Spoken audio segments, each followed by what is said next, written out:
Hi, I'm Jacqueline. And I'm Courtney, and this is Caffeinated Crimes. So, we have a little bit of a different episode for you guys today.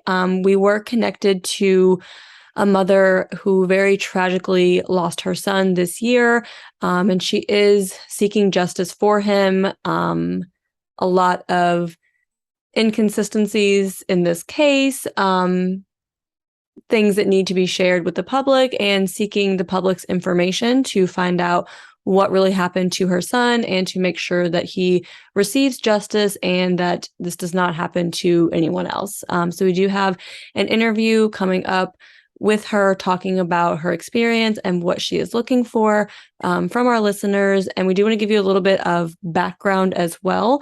So everything that we are going to share with you guys is from a Facebook page that was created to get tips about this case. So it's called What Happened to Sean? And we will share it in on our social media today when this episode comes out. So you guys can find it through our social media as well if it doesn't immediately pop up for you. So all the information that we're going to share is coming from that Facebook page, and they are putting out new posts, I think about daily. They may have already shared all of them at the time this episode airs, but they are sharing all the basics of what happened in this case and how they're hoping to get information. Yeah, so a little bit of background. So on April 14th of 2022, Sean was found at his home in his backyard. He was hung kind of by his chin, not necessarily his neck, and his arms Mhm. were bound very tightly to his body. He also had a bag over his head, and his glasses that he always wore. If you're a glasses wearer, you understand you need your Mhm. glasses. They were found nearby broken. He had come home from school that day and was watching his 2-year-old brother at the time. And so investigators show up and they just automatically assume it is a suicide. They have that in their mind, and anything that his sister said, who was the one that found him, anything anyone says that kind of seemed off, they just tried to explain it away. And Ramona does go more into this in our interview. Mhm. Um, but investigators had it in their mind that this was a suicide, and they've not investigated it since. So they didn't talk to neighbors, they didn't try to collect evidence, just absolutely nothing. He was also found in men's clothing, like not his clothes. Um, that was an important part as well. And they did live in With Creek Farms community in Yorktown, Virginia. So that is where this happened. Again, April 14th, 2022. So as she is sharing her story, please think about if you live in this area, if you know anyone that lives in this area who may have seen something or that you can share this information with so they can share with their contacts. So anyone in this area, we just really want to make sure that this story gets out and that anyone nearby who saw something, who knows what happened to Sean. I mean, this was the middle of the day on a weekday in broad daylight. We really feel like someone had to have seen something. So hopefully by sharing his story, everyone will be able to get more information and bring justice to Sean. And as his mom talks about in the interview as well, making sure that this isn't a serial predator that is going to go on and do this to another child because they are not caught, because we see this happen so many times where these assumptions are made and deep investigations are not done and someone else gets killed in the process because they don't make these connections. So we hope you guys are able to share this information with anyone you know. We will share information at the end of the episode about how you can contact with any tips.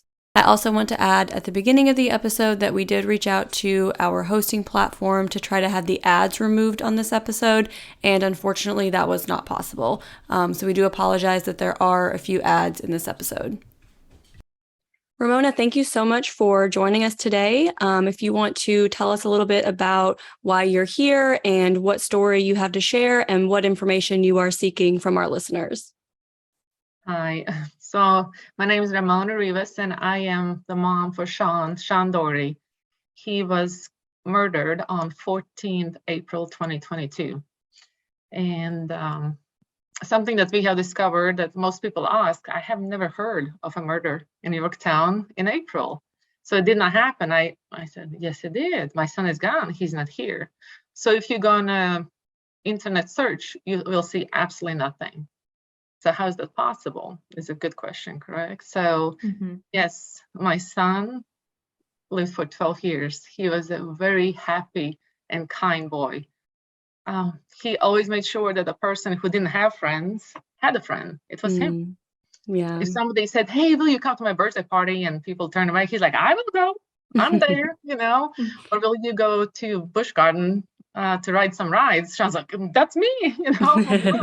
He didn't care at which table he sat. He liked everyone equally. He loved going to school. The teachers, you know, he probably was the teacher's pet in a sense because he loved it. He loved learning. Reading came so naturally for him. He would read books. And actually during summer, he would write a sort of some reports. And it was interesting what he had learned, you know. So, but he loved playing video games. And he would do it. Fortnite, it was one of them. And then also he liked the one that you build stuff. So I probably should know all the names, but not me. And too many of them. Sometimes I would watch it and it was interesting. I mean, he definitely had some skills. He's like, I'm going to be a gamer. I said, okay, so let's try. So he tried. And one of the videos was, it's kind of sad but funny at the same time. He had turned the camera the other way. So he recorded the keys the whole time and he was like telling jump and do. And I still have the recording and he's like, man, it was really good. Oh, that's so funny. Yeah, it was really good. I enjoyed it, you know, but there was nothing, just trees moving back and forth, you know. And then, you know, of course, he changed his mind and he's like, well, maybe I'll be a lawyer. You know, I said, well, because you can definitely talk. He loved talking. So at dinner table, he would tell how school was. But before he would ask me how my day was, my husband, his sister, like he would ask all of us. He was the life of the party in a sense for a household.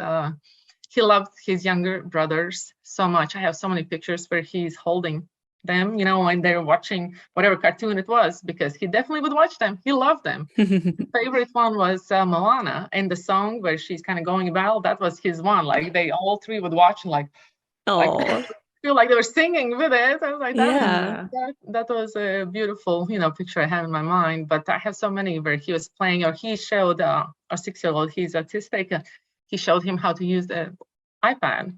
So he can go everywhere. He can find things, even though he doesn't know how to type. And so he just loved it. He loved teaching people and showing things. If they asked, the day when he was murdered, he went to the library and got a brand new book and he was reading it. He had his little bookmark in there that said, you know, something on bookworms. That's my happy place, you know. So he submitted his homework. He was taking 8th grade math in 6th grade. And he did ask for help twice, his sister, and he was so thrilled because he got 100 the next day. Like, she did good. So he texted me, oh, I got 100. I said, awesome. So he had put out his, that day he got from school, actually his grades, which we already knew were all A's, so he probably displayed and it was right there when we got home. So he was just wonderful. He loved life in a sense that he just experienced it. When I say experience it, he did not enjoy going outside much, but he loved jumping on trampoline. He just didn't enjoy all the grass and all the stuff. He's like, so it was always 1 or 2 shoes, you know. So he would, one of his, sometimes, you know, when he would mow the grass, I said, well, the younger boys cannot mow the grass yet, so it's you know. Or his sister, they would rotate, and he put Donald Duck shoes on and then his Crocs, and he was mowing the grass, and he has his you know, coat on, and like, and he was like, oh, you said, oh my God, all the neighbors can see you like that. He didn't want that grass to get on him. He's like, no way, it's dirty, Mom. So he was funny like that. He loved carrot cake. And the night before, I learned about this new cookie place that my actually boss took, and I bought 4 cookies. I think it's Cookie Crunch, I think is this place. And one was carrot cake because I saw the carrots they were making, you know, right there. It says fresh. Mhm. So when I got home after dinner, I said, I have surprise. So I took it out and he's like, carrot cake cookie. Oh my God, never heard of it. I was like, oh, thank you. It So was, excited. oh yeah. He was like, yes, yes, going for it. And after we were finished dinner, he's like, Mom, thank you for getting for me. I know you knew I loved it. So the rest was really didn't eat it because carrots are cool, but he really loved it as we love the Mhm. others, So Mhm. he got to take it for his snack the next day as well. So it was a He big. sounds like, yeah, he sounds like a very sweet and caring boy. He was every night, and that's I think I miss the most. Not just the dinners where he Mhm. would talk with us, but every night he came to me and he would talk to me while I was cleaning my teeth or getting ready, brushing, whatever it is. And Mhm. he would just talk about anything. He had so many subjects we could discuss, and it was just so nice to listen to him. And I would answer and do. And then when he was ready, he's like, okay, Mom. He would give me a hug, give me a kiss, and then go by the door and say, okay, guys, good night. Love you. Bye. And he like, Aw. just good night. And he would run and he would like jump into the bunk bed. He was on top. But you're like, I think we still need to move it down. So yeah, I miss that. Yeah. Yeah. We're so sorry for your loss and everything that you've had to go through in the last few months, as well with the investigation into his death. It's been very difficult. Most people grieving is already hard, Mm-hmm. and you are used to when that's horrible to say, but when older people die, you kind of that's the Mm-hmm. truth, Absolutely. But to plan and go and do a funeral for your son doesn't seem right. I had Mm-hmm. we together dreamed of his future, of things he Yeah. wants to do. And he just loved traveling. And we did that. We tried to do a lot. COVID kind of stopped a little bit. So that's why we did the cruise. And afterwards, we booked another, which we usually don't. But their grades were so great. And they're such a good kids. And we hadn't done anything for 2 years. So it seemed like, okay, let's try. And he was just thrilled. And we got his passport renewed 2 days before, so it came in the mail later. And all his dreams and everything he wanted just like that gone. Yeah. Because someone out there who we believe is just roaming the streets, and our worry is that someone else will be the next. Mm-hmm. Yeah. Can you tell us a little bit about what you're asking for from people as you're sharing Sean's story? What is it that you are hoping to get from this? What are you hoping to find out? And what information are you looking for from everyone? We are looking for eyewitnesses who saw the crime. All the neighbors were home. And other people who were cutting lawns, who were walking. There was an elementary bus that stopped and all the parents were there. And if you walk, you almost can see the place. You can walk a little bit. Maybe someone heard, maybe someone saw. It wasn't a quiet crime.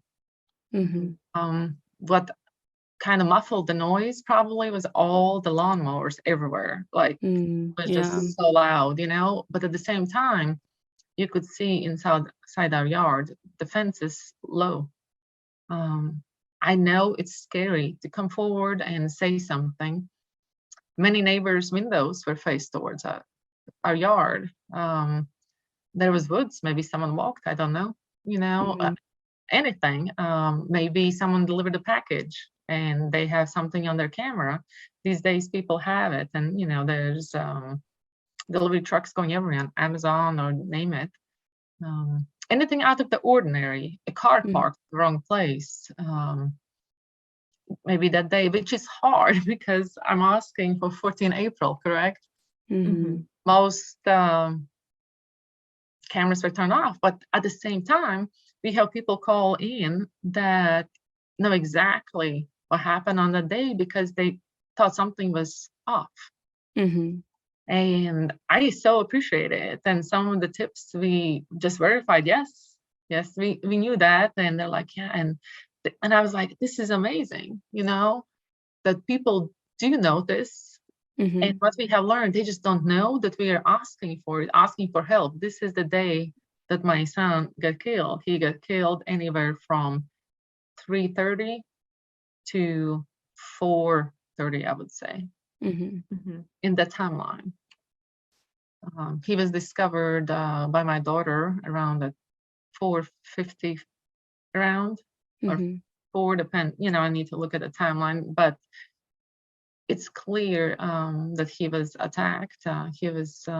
It looked like he was trying to take out his garbage bags. That was one of his chores, and it usually is on his phone, and the phone goes off, kind of lets him know, hey, this needs to be done. And I wish he wouldn't have done it because he was watching the younger one. But now what we know, but he's like, I could see him thinking, let me quickly take and do this chore, so I don't have to. It's just right there is garbage. What's the big deal? Mm-hmm. And yes, he was at home with our 2-year-old at the time. I did speak with him 3 times that day, between 3 and 3:30. So, and he was right there on the phone because he knew he was watching, and I would freak out if he wouldn't answer, Mm-hmm. And he was, in that sense, he was extremely responsible. I remember one time our 6-year-old actually developed fever while I was at the store, and he called me. He's like, Mom, I think he has a fever. I was like, really? He's like, yeah, I measured and it shows. I was like, okay. It was amazing, I was like, Yeah. I was holding him and they're watching the cartoon, and he said, I just felt him a little warm, I was like, he was just so aware, what the boys Mm-hmm. were doing, because I'm the oldest brother, I was like, yes, you Mm-hmm. are. He was very proud of it. He really took care of them. Yes, very much. And they love him, and they love him very much. And they still do. They still Mm-hmm. talk about him and show pictures, and he just sleeps in a special bed. Mm-hmm. Yeah. Can you tell us a little bit about the Facebook page that was launched this month dedicated to finding out information? Yes, so it's an investigator page where information is placed out to kind of describe what happened that day. Because there's so many stories, so many things. And it was interesting when the first story went out, I went also to read and see some of the responses. And the first one was, this is a sham. This is not real. This don't happen. There's nothing on the internet that means it's not real. So now the question is, why nothing was there? Mm-hmm. Yeah. We did call the news. It was a newspaper called the TV stations, and at that time they were not interested. And who knows, they were maybe busy because it was the Easter weekend, Thursday. But anyone we reached out, no one was interested to publish anything because it was so fresh. And they're like, no way, a 12-year-old? Well, tell us. And then they said, okay, well, they called, and they would always call us back and said, well, said it was a suicide. I said, really? That's interesting. So when I would inquire and they would come by, they said, no, we are we are investigating. So we would always get these 2 answers. And at the end, I can't say at the end, but 4 weeks later, we realized that they were definitely not investigating, because neighbors were starting to come to us and said, they never came to my door to talk to me. I said, what do you mean? You live 2 doors down? They said, no, I never saw them. And the more the neighbors started to come and tell us, we realized, wait a second, something is wrong about this investigation. Because I had to call them too and say, hey, don't you need my DNA sample? And it almost felt like they were, what do you mean? You want us to come to? I was like, yeah, I do. One of our interactions was, actually, I wrote it down and I have it here so I don't say it wrong. The inspector via phone, I was And there was my husband, and just, so we both could hear. It was on a speaker, and he asked me if my son was retarded. I said, no. He said, well, has he sought mental health because he's an idiot or stupid? I was like, no. He said, but he said, well, he was a straight A student, so he definitely could kill himself. Wow. Wow, that is so horrible. I'm so sorry you were treated that way. And like, I couldn't believe that he would ask if my son was retarded. It's like, first of all, you're offending a whole category of people, okay? yeah, Yep. But second, I am grieving, and you're calling my son names? I mean, why? yeah. That's And just- like canvassing a neighborhood is like number one thing you do, even if you're like in your head being like, oh, well, I'm sure it's, just a suicide. Like, even then, like, you have to do an investigation. You can't just brush any of that off. Exactly. The scary part for us was when they let us go back that night, I think around midnight. They said it's cleared because we went to a hotel. And I said, what do you mean cleared? You got all the fingerprint, nothing. And they wouldn't really respond to those questions. It's cleared, you can go home. When we got there, there was no tape anywhere to protect the scene. It looked like nothing ever happened here. Except I Wow. know my son is gone. It was very eerie to get home. And we were not sure, can we touch things? Can you not? I looked, I didn't see anywhere black powder. I was like, well, maybe that's like movies and it's not real. 4 weeks later, when we went and spoke with one of the higher officers, we learned that there is black powder. And after all those complaints that we launched, they actually came 4 weeks later to do fingerprints. 4 weeks later, we have small kids,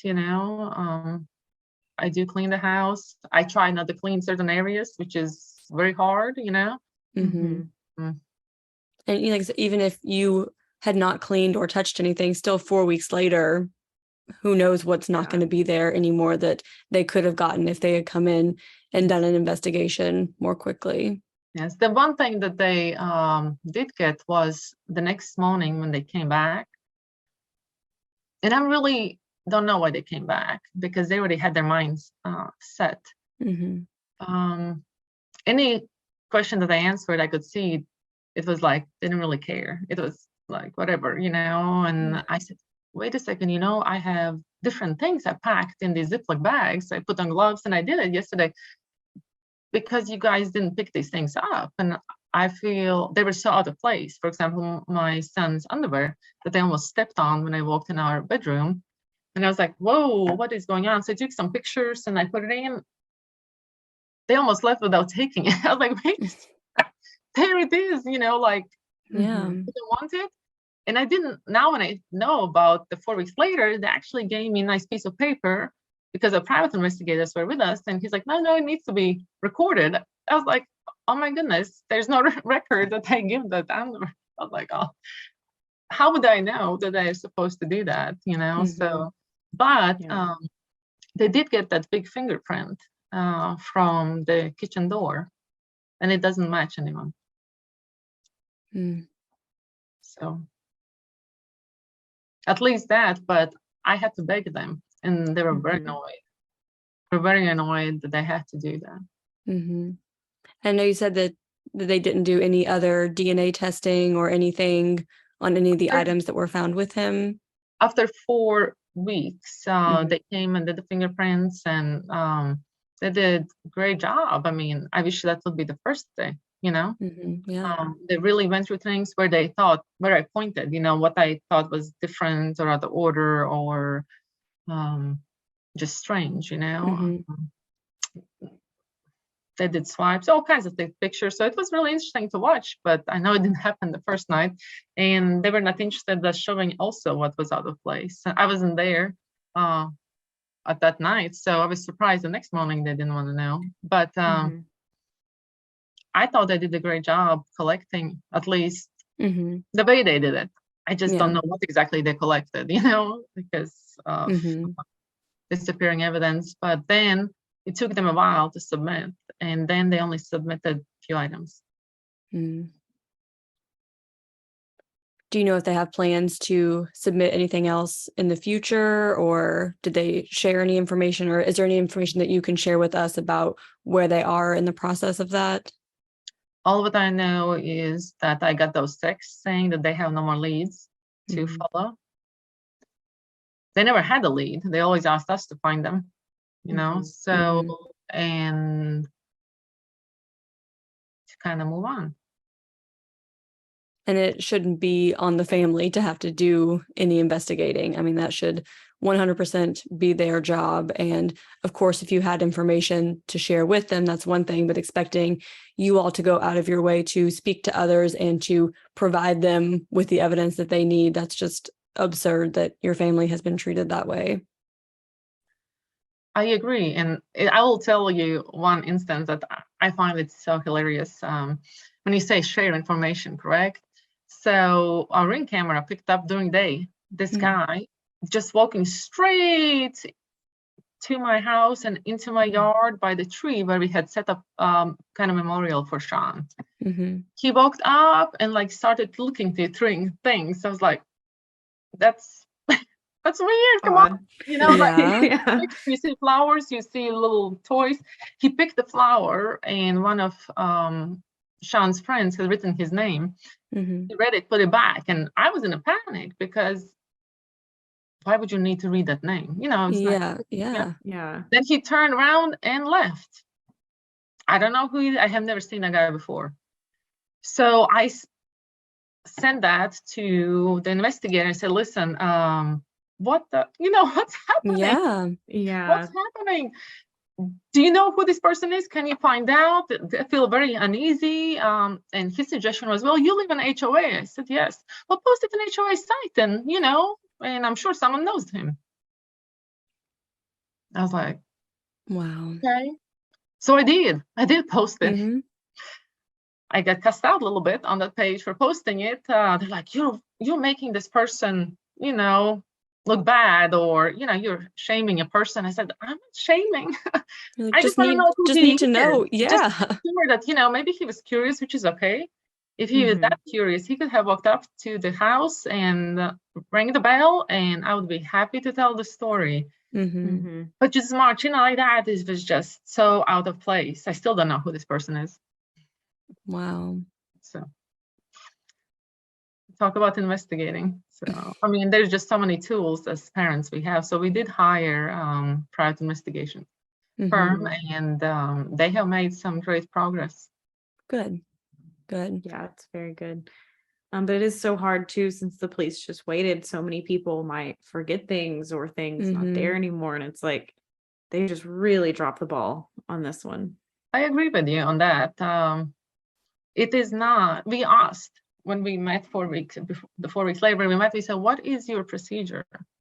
What it is you usually do? Because when my son died, the shock was so huge. I couldn't believe it was real. Like, Mm-hmm.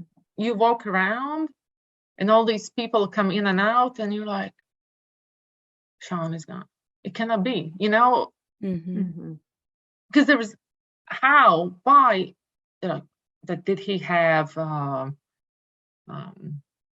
bad friends? I was like, no. Did he have enemies? No. And we're talking about 12-year-old. We're not talking about someone who could have pissed off his boss, or, you know, a coworker, or I don't know, driven by Mhm. someone and splashed them with water. You know, that's 12-year-old. Mhm. All what he knew is he loved home. And the craziest part is he felt safe. Mhm. He was Yeah. safe. He felt safe in the neighborhood. It is a very nice neighborhood. He felt safe in the house. And he would always say, Mom, I know you guys are going to get some burgers, but you can just bring me one. I'll stay. I say, I know you want to play the game. He's like, I know, I do. You know, but let's just get out a little bit. You know, let's do. Mom, I was like, I'll let you play the game later. You know, so You're just a homebody. you Yeah. know, but I just love being at home. It's so comfortable. I can wear my robe, he was everything. So when we were in the last Disney trip that we came home from, he had the robe on the cruise. And he was like normal clothes underneath, but then the robe, Mhm. because he looks a little cool sometimes. He's like, and the biggest grin in the pictures, but he was just comfortable, why not? Mhm. So, I know when we talked before, you mentioned that it stated in the report that he had previously attempted suicide and that was not true at all. no. Do you know how that ended up in their report?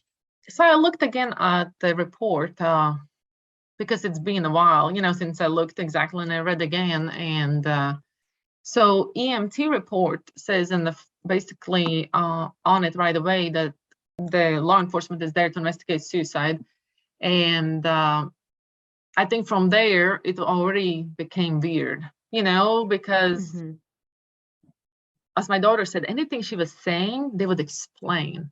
Mm. She's like, Yeah. why are they explaining? I'm telling you, he was killed and this is what I saw. They would explain. Oh, this is why. She said, this is what happened, and this, I don't want to say some of the things she was telling them, and they would just explain away. They was like, oh yeah, and that's what happens, and this, oh, that's, yeah, because of this and that. And she was like, they took nothing seriously at all, but they were really interested in a scratch or so that he had. Then, oh, did he try to self-harm? And all these questions, she's like, no. So that was an EMT report. On the next report that we saw in the hospital, that's where it was very strange. It says medical information gained from medical record and EMT. We are a proud military family, and our record is on base. No one can get to it. So I was like, wait a second, medical record? I was like, that's not possible because there's nowhere to log in. So actually I contacted the doctor, which is very ironic because a few weeks before that, my 2-year-old saw the doctor at the emergency room because he's an ER doctor and he is also in the Air Force. So it just happened that he was attending to my son at the time when he pronounced actually my son dead. So I'm sorry.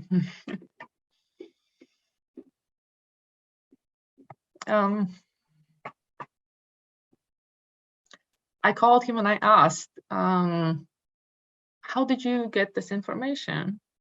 I mean, I know you can't log into Alta, you can't, you're in civilian hospital. He said, of course I didn't. I don't have that kind of time, And plus I don't have access, from there. I said, well, so it definitely wasn't a medical record you got it from. He said, well, I had EMTs there and I had investigator there. So if either I got from one or the other. And so they couldn't even tell you exactly. Well, EMTs said no medical history obtained on their report. So only leaves, if I'm an investigator, which I can do for 2 seconds, that leaves only one variable who told that information. Yeah. And not just that, it was that they said that he was suicidal, has attempted before, and had suicidal ideations. That actually is a diagnosis. Think about how far an investigator went. I can tell you that the doctor would not have come up with that diagnosis because he did not know my 12-year-old. He knew my 2-year-old, but not my 12-year-old. And I would assume too, even if they had accessed his medical records, I would assume that you would have to sign off on that, right? I mean, I would think that they wouldn't be able to access that without permission. So I definitely would have to sign off on it since he was underage. You're correct. What was the worst thing is that was the time where the inspector already had given all the information to the doctor, and then he was pretending that he was investigating. I was thrown out of the room very quickly, so I didn't get to really say much or long goodbyes to my son, and I wanted my daughter to see him, to say goodbye. see him in a different way, even though it was a painful way to see. He was like a doll. He had, if they were, he perfect face, Mhm. clear white eyes. There was nothing swollen, nothing anywhere. It just looked like he had fallen asleep, Mm. just not woken up. But I didn't get the chance to be there long. When I took a picture of my son's hand, I took his beautiful hand in my hand, and I needed to take a picture because I would know, I would remember. Mm. But I needed the picture so I know that I would remember it's real. Does it make Mhm. sense? Yeah. Absolutely. And I knew if I wouldn't, I wanted to, of course, each time I look at the picture, I can feel him, Mhm. Yeah. But so when I was taking the picture, I was looking at his hands and just feeling how his hand is. But he's not alive, it's a different feeling. But I just imagined that he was still there. And when I snapped, the picture came on, and all what I can see is my husband's shirt in the background. I screamed bloody murder. I couldn't believe what I saw because I had no idea. Mhm. I had no idea. I still didn't really understand what had happened to him because no one really, I didn't have time to talk to my daughter. It was very quick. I looked at the neck area as much as I could because it was in that white thing, and I could kind of see some damage, but it looked like it's been there for a while, if that makes sense. And that Mhm. kind of shocked me because it didn't look fresh. Mhm. I'm not an expert, so, but nothing was swollen at all, and when I saw that, I screamed and I said, somebody killed my son. He's dressed in my husband's clothes. So I called right away my friend who was at the house, and I said, oh my God, get everyone out. There still might be a person in there because no Mhm. one secured the house. Yeah. Yeah. And I was like, oh my God, my kids, are going back in. I was like, what? So that's when they went and got my mom out of the house and all that stuff. And the inspector came in and he said, you need to leave. But I just told you, no, you need to leave. I don't even know all what they said, but I was like, should I have not said? I could have longer time with him. I know it's stupid, but I was like, I felt I was robbed time, like right Mhm. away. Why can't Absolutely. I was just there? Why can't I? Stay. He's like, no, this is crime scene now. So they put me out, closed the door, and put white in front. So all what I could see is lights when they're taking pictures. Mhm. And all I could think was how my son would be embarrassed. Because he was very private in that sense. Mhm. Because I knew they were taking pictures of him, not with clothes on, Mhm. And in his last child appointment, he's like, I'm not a child, I'm 12. They're like, we have to make sure you're a boy and all that. He's like, no.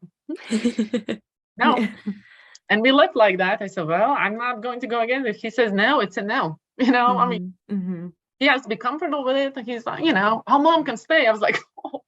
He's like, no, but that doesn't help me, Yeah. you Gotta know, reach that age. yeah, he's like, no. So just the idea Yeah. really hurt me. And Yeah. then I thought, whoever did this had to undress him. I couldn't even imagine how my son felt. Like that pain just went through. And I know it's a weird thought, but I just knew how shy he was, and just thinking that all these things are happening. The only thing that helped me kind of calm a little down was knowing that that's not him really anymore. His Mhm. soul has left him, and he's with us. He's in my heart, in my mind, and he's around us every day. Mhm. And that's just body. Mhm. But that was hard. It Absolutely. was like an assault to me that I couldn't be with my son, and he's right there, and I'm not allowed to, and I just stood there, and I'm not allowed to go back in. And my husband wasn't back yet. He was at the time when this was happening in Williamsburg, just about 35-40 minute drive at the at ABA, which is a service for autistic kids, for 2 hours. And Mhm. when I called him, he said, "I'm not coming home." He ran in and got our 6-year-old and jumped in the car. But that's 40 minutes. That seemed like hours for me. Mhm. And of course, we Absolutely. first went home to see what's going on. And then, he came to the hospital. And they found a little quiet room for me to go in. And I just remember I was sitting and tears would just go, because what do you say? One of the EMTs came up to me. I don't know at which moment. I just know he did. And Mhm. he said, "We thought we had him. And I am so sorry that we didn't." Mm. What we see now from the writing from the post, that's like, I guess they call it fake heartbeat, when there's no electricity, Yeah. because it seems that he was gone for a while. Mhm. And it is what it is. Again, we're so sorry for your loss and everything that you have been through. We really hope that sharing his story will help you guys get some information. I know the Facebook page is called What Happened to Sean, and we'll make sure and link it in our show notes as well. I do want to say, the huge reason why we are doing this is for Sean's friends who live in the area, and for Mhm. all the kids who live in that area, because we truly believe that there is a perpetrator out there. Mhm. So our biggest fear is that there's going to be a child who's going to be next, and it does not have to happen. It does not have to happen. And we are doing everything we can to stop it. I also, through many phone calls, emails, and people coming up to me, learned how much the children are suffering in that area with Sean's passing. Yeah. They have come to me and expressed that that's not Sean. He would never do something like that. Mhm. He was not a person to kill himself. And I said, "You're right. He didn't." They can't heal because they're asking for justice. The Mhm. children are asking me to find justice. And I feel I need to honor that. I'm honoring my son by finding justice, but I also want to honor his friends, because they deserve the peace of mind to know that they can go to school and not worry that someone might be watching them. Yeah. Yeah, because they know that something is not right with all of this, and they knew him and they understand as much as you do that that's not what happened. And your family has shown so much courage to be able to pursue this and speak out again and again, and to make sure that this doesn't happen to anyone else's child.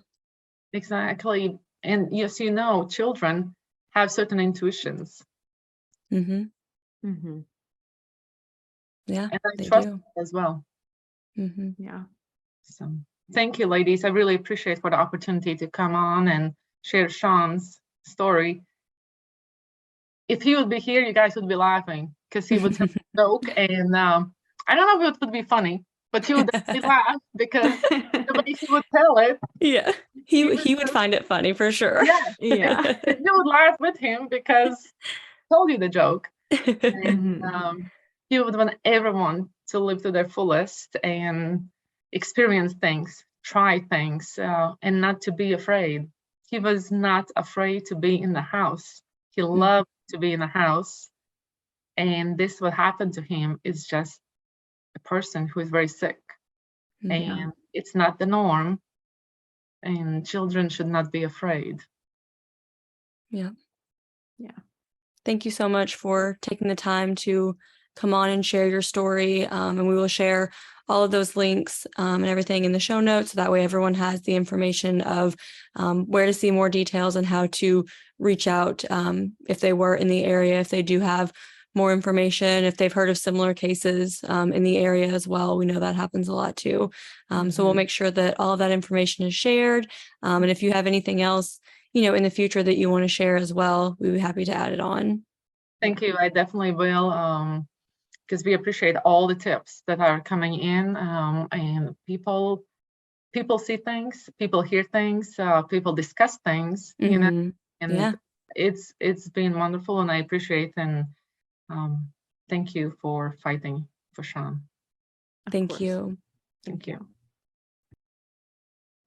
So yes, thank you again to Ramona for speaking with us. And like she said, this is for their family, for Sean's friends, Mhm. so, he was in sixth grade, and, we all remember being in sixth grade. That is so hard to lose a classmate and knowing what they're saying happened, did not happen. So we are just trying, like, if you were in that area and you thought you saw something and you dismissed it because there were no news articles Mhm. about this. They just no coverage on this. So people may have seen something and didn't even know they should.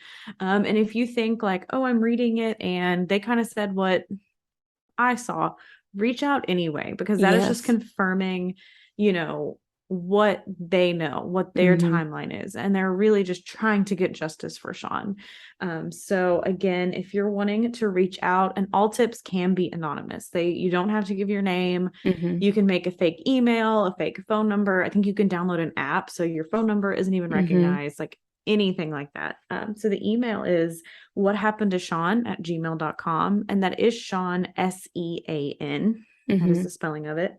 And the phone number is 804-905-8613.